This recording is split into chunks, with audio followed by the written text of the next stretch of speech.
খুব দুঃখজনক ঘটনা। এই গুমতি ব্রিজ দবাইশ্রী ব্রিজের পাশেই এই দক্ষিণ পারে এখানে একটা ট্রাক বাড়িতে ঢুকে গিয়ে রাত্রিতে একজন মহিলাকে জায়গায় মৃত্যুবরণ হয়েছে। এই ঘটনা সত্যি দুঃখজনক। পরিবারের প্রতি আমাদের তরফ থেকে, পার্টির তরফ থেকে সহযোগিতা যা করার নিয়মে আছে করব, এবং এই ঘটনার জন্য আমরা সবাই পার্টিতে দুঃখিত, সহমর্মিতা জানাচ্ছি।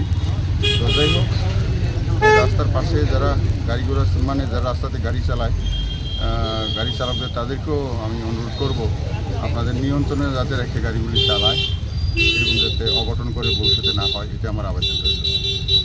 ঘটনা এটা খুবই দুঃখজনক ঘটনা, এবং মানে যে ড্রাইভার যে গাড়ি চালিয়েছে সে কি অবস্থায় ছিল সেটা পুলিশ আইডেন্টিফাই করবে।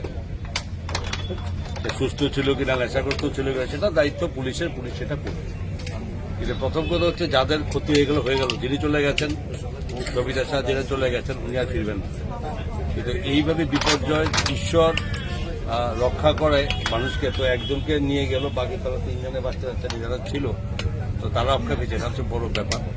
এই অতি দুঃখের মধ্যে একটুকু আশা, যেরকম যেভাবে অ্যাক্সিডেন্ট হয়েছে এরা কেউই থাকার কথা ছিল।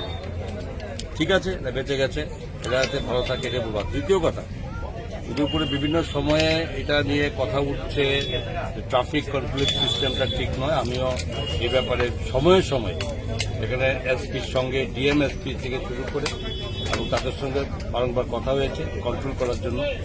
এবং এখানেও একটা সবসময় একটা অ্যাক্সিডেন্ট প্রোন এরিয়া ছিল এই ব্রিজটা থেকে নেমে। এখানে আমি বলার পর সেখানে পুলিশ পাক্কা পার্মানেন্ট পোস্টিং করে দেওয়া হয়েছে, রেগুলার পুলিশ থাকে। রাত্রেবেলা অত রাত্রের ঘটনা তো আর পুলিশের কাছে দেখার কথা না, হওয়ার পরে জানতে পারে। তো এটা নিয়ে কঠোর ব্যবস্থা হবে, এবং যে করেছে তাকে অবশ্যই তার আইডেন্টিফিকেশন হয়ে গেছে। পুলিশ তাকে অতি সত্বরই তাকে পুলিশ হেফাজতে নিয়ে আনছে, এবং তার শাস্তির মাধ্যমে যাতে টোটালি বাকি সমস্ত যারা গাড়ি চালক বা যাদের মালিক আছে এদের একটা সতর্কবার্তা পৌঁছানো যাবে। এবং তাছাড়া পুলিশ ডিপার্টমেন্টকে বলা হচ্ছে, আবারও বলা হবে, যাতে এই উদ্যোগ ট্রাফিক কন্ট্রোলিং ব্যবস্থাটাকে আরও